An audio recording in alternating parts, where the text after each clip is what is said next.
गाड़ी खरीदने का सही समय कब है?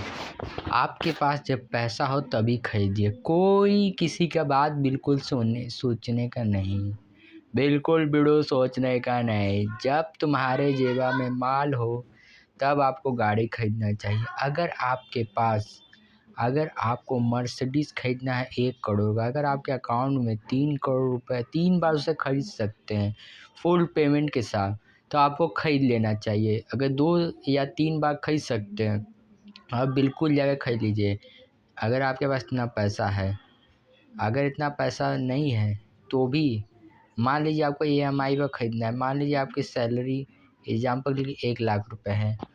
आप 15% अपने चाहतों या वांट के लिए रखे रहिए। उसमें आप ईएमआई अगर एडजस्ट होता है तो आप खरीद लीजिए। मान लीजिए 15% 1 लाख का 15,000 का ईएमआई है। इस बजट में ईएमआई में जो भी गाड़ी बैठेगा आपके बजट में, वो गाड़ी खरीद लीजिए।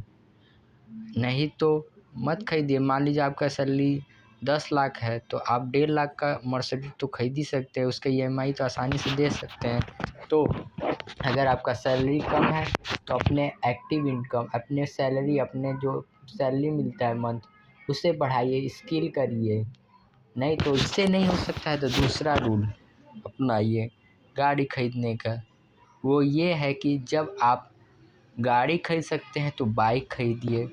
जब आप डिजायर खरीद सकते हैं तो ऑल्टो खरीदिए।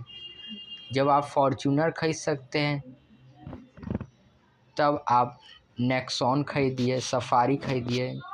जब आप बीएमडब्ल्यू खरीद सकते हैं तब आप खरीदिए फॉर्च्यूनर। जब आप रोल्स रॉयल्स खरीद सकते हैं तब फॉर्च्यूनर ये बीएमडब्ल्यू या मर्सिडीज़ खरीदिए, क्योंकि रूल सेम है। अगर जो आप खरीद सकते हो उससे कम में खरीदेंगे तो आपका वेल्थ हमेशा सेफ रहेगा और आपका जो भी पैसा है वो बचा रहेगा। अगर आप आईफोन खरीद सकते हैं, एंड्रॉयड खरीदिए। अगर आप एक बार में 3 बार आईफोन खरीद सकते हैं तो आईफोन खरीद सकते हैं। अगर आप फुल पेमेंट करके 3 बार आईफोन खरीद सकते हैं, आप किसी समय भी आईफोन कर सकते हैं, क्योंकि आपके जेब में पैसा है, आप कभी भी खरीद सकते हैं। अगर इतना भी नहीं है तो ईएमआई, जैसे मान लीजिए आपका 1 लाख का सैलरी, अगर 15,000 का ईएमआई बैठता है आईफोन के लिए तो खरीद लीजिए। सिंपल सी बात है। आईफोन और गाड़ी के लिए उसी में अगर हो जा रहा है तो आईफोन और गाड़ी दोनों खरीद लीजिए। अगर कम हो रहा है तो उसके लिए आप अपना बजट बढ़ाइए, अपने एक्टिविटी पर काम करिए, तभी